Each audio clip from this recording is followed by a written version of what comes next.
The S80 is quite an unusual executive car, not a great deal about on the roads, but they seem to be selling relatively well, don't they? Yes, Volvo have always had a following. Usually people who buy Volvo stick with the mark. It stands for safety, it stands for reliability, it stands for good value for money.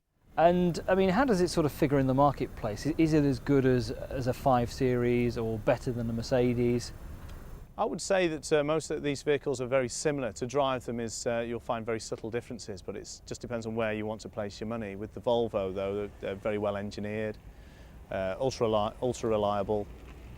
But you'll find that a Volvo driver will buy it to be different from the crowd. He doesn't want a BMW, he doesn't want a Mercedes, he wants a properly built vehicle which will get him from A to B, but won't make him stand out like a money spender.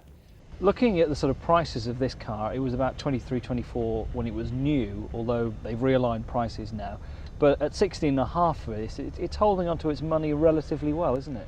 It is actually, compared to the likes of the mass market cars. Again, supply and demand comes into it. There's not that many cars out there, so obviously they're fairly desirable. But Volvos have usually been very good at holding the market value because they don't force the market like the major fleet manufacturers, let's say. There's not that many about there, so they haven't had heavy discounts to push the vehicles into the marketplace. They tend to hold the value very well.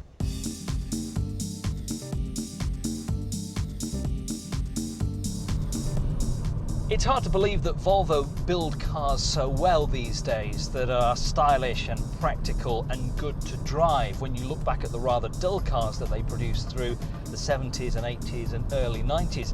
And a lot of that is due to the Brit Peter Horbury, who took charge of Volvo's design team and came up with the likes of the S70 and the C70 and then this S80 as well. And the S80 is the newest of the 3 executive cars that we're driving in this part of used car heaven, and I think it has a lovely style to it. It's smart, it's stylish, it's chic, and it's very different from the BMW and the Amiga. Now the S80 is the only front-wheel drive car of the 3 that we've got on test in this part of the programme.